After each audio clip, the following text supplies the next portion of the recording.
Hey guys, I'm back with part 2 of my Q&A series. As you have sent me a lots of questions, so again I have segregated the same and come up with 10 questions which you have asked mostly. But here's the deal, this time someone is with me who will answer your questions. Hi guys, this is Tom and I am also a road cyclist. In this video, instead of Shahrul, I will give the answers of your questions. And I hope you will appreciate our efforts. Definitely Tom, they will appreciate us if they will get the clear answer of their question. So watch this video till the end to get the complete info. Coming up.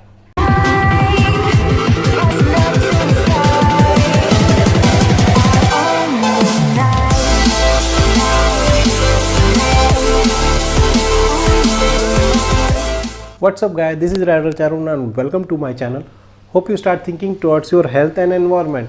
And if you are new to this channel, then considering subscribe. So let's jump into the video. Okay Tom, so the first question is from Naveen from Gurgaon. I want to do cycling, but how can I get over the fear of riding on main roads?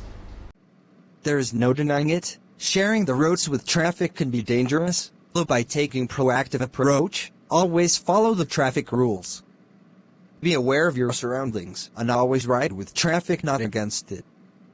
Also wear high visibility cycling clothes and use both front and rear lights, as these will alert drivers of your presence. The second question is from Saurabh from Noida. Within my friend circle, I am the only one who likes to ride bicycles, so where can I find friends to ride with? Surprisingly, cycling is a very social sport. Almost every local bike shop hosts weekend rides with varying levels of speed and expertise. So find the local bike shop and join them. Third question is from Harpreet from Panipat. Riding a road bike for last 2 months but still having confusion with gears. So when should I use high and low gears? Most road bikes having a 10 or 11 speed cassettes on the back and 2 chain rings on the front. This gives you either 20 or 22 gearing combinations to choose from when riding. A general rule of thumb is to shift as needed to keep your cadence consistent. If you are heading up a slope, you will need to shift easier gear to keep your momentum. If you are pedaling down, you will need to shift up into harder gear. Some people naturally pedal with a slower or faster cadence, so it is ultimately depends on the person. Fourth question is from Monu from Karnal. Why are my hands suffering with pain after riding more than 50 kilometers? There are several reasons your hands suffering with pain when out on a ride. Poor alignment of saddle, putting upper body weight on your hands. Also, improper alignment of your shoulders, elbows and wrists can compress a nerve and cause numbness in your hands. So regularly changing your hand position from the drops to the hoods or top bars is a good way to help take unnecessary pressure off these nerves. Fifth question is from Pankaj from Delhi. Can I use flat pedals on road bikes? Of course, technically both flat and clipless pedals are compatible on all road bikes.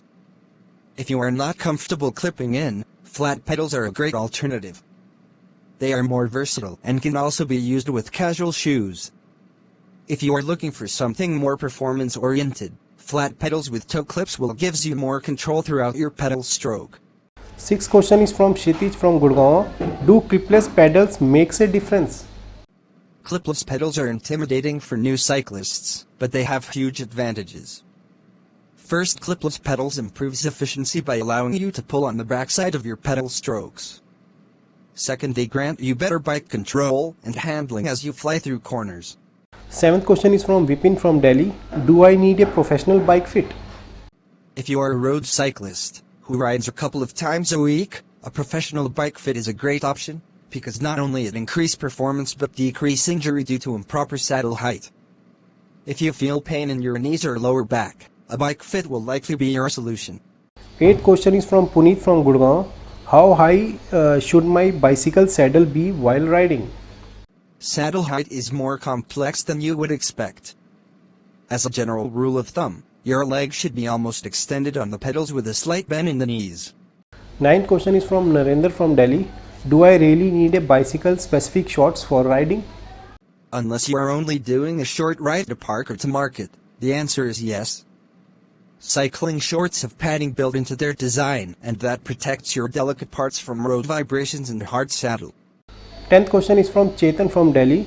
How can I get faster on the roads? This is a question you should ask to yourself. No matter if you are a beginner or intermediate, always ride with someone faster than you. Start interval trainings. Although Shahrul has already made a video on how to improve average speed, so you can check out that video as well. And you will get to know the key points to get faster on roads. So guys, those were the 10 questions which you have asked to me mostly, and I hope you have got the clear answers of your questions. Although I haven't answers for the same, but please comment me what you feel about the idea of making this video. And at the end I can only say that I hope you like this video. If yes, then hit the like button, comment if you have any query, share this video within your circle, and yes, please don't forget to subscribe to my channel. So that's it from my side guys. This is Charul signing off.